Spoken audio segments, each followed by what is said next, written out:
இப்ப நம்புறீங்களாங்க ready stock 100 pieces நம்ம கொண்டு வந்தாச்சு அப்படிங்கறத. எவ்வளவு பேர் வந்து வாட்ஸ்அப் அண்ட் இன்ஸ்டால ஏகப்பட்ட என்கொயரி. ஆனா வந்து புக்கிங் பண்றது மட்டும் நிறைய பேர் பயந்துட்டீங்க.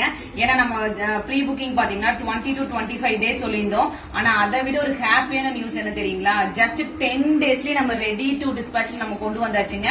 20 to 25 டேஸ் சொல்லும் போதே நம்மள நம்பி இவ்ளோ கஸ்டமர்ஸ் வந்து ப்ரீ புக்கிங் பண்ணிருக்காங்க. ஆனா வந்து நிறைய பேர் வந்து புக்கிங் பண்றதுக்கே பயந்துருக்கீங்க.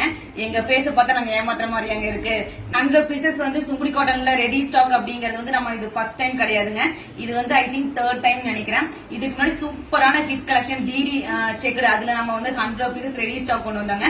நெக்ஸ்ட் மஸ்டர்ட் வித் எல்லோன்னு நினைக்கிறேன். இப்ப அட் டைம்ல பாத்தீங்கன்னா டபுள் கலர் காம்பினேஷன் கொண்டு வந்திருக்கோம். ப்ரீ புக்கிங் பண்ணவங்க எல்லாருமே பாத்தீங்கன்னா இன்னைக்கு ஈவினிங் டிஸ்பேச் ஆயிடுங்க. 1 or 2 டேஸ்ல கண்டிப்பா உங்க வீட்டுக்கு ரீச் ஆயிடும். அது போக எக்ஸ்ட்ரா பீசஸ்மே இருக்கு 2 கலர்லயுமே. உங்களுக்கு எது வேணுமோ குயிக்கா உங்க ஆர்டர் பிளேஸ் பண்ணிக்கங்க. இந்த 2 கலர்ல எது அதிகமா புக் ஆயிருக்கும் நீங்க நினைக்கிறீங்க? நான் கட்டியிருந்த ஆனியன் பிங்கா இல்ல அக்கா கட்டியிருந்த காஃபி ப்ரௌனா? கரெக்டா கமெண்ட் பண்ணுங்க. காஃபி ப்ரௌன் தான் அதிகமா புக் ஆயிருக்கும் நான் நினைக்கிறேங்க. ஏன்னா என்னோட மோஸ்ட் ஃபேவரட்டான ஒரு காஃபி ப்ரௌன். என்னோட கலெக்ஷன்ல வந்து ஒரு சுங்குடி கலெக்ஷன்ல கூட நான் காஃபி ப்ரௌன் இல்லாத கலர் காம்பினேஷன் காட்டியிருக்கவே மாட்டேங்க. ஃபார் த பிரைஸ் ஆஃப் 999 தாங்க நம்ம கொண்டு வந்திருக்கோம். சுங்குடி காட்டன் பொறுத்த வரைக்கும் ஒரு முக்கியமான விஷயம் வந்து இந்த ஸ்மஜஸ் தாங்க. லைட் கலர் சாரி சூஸ் பண்றீங்க அப்படின்னா வந்து கண்டிப்பா சில இடத்துல வந்து ஸ்மஜஸ் தெரியும். அது 1 or 2 வாஷ் உங்களுக்கு கண்டிப்பா போயிடும். அது வந்து டேமேஜ் எல்லாம் கிடையாதுங்க.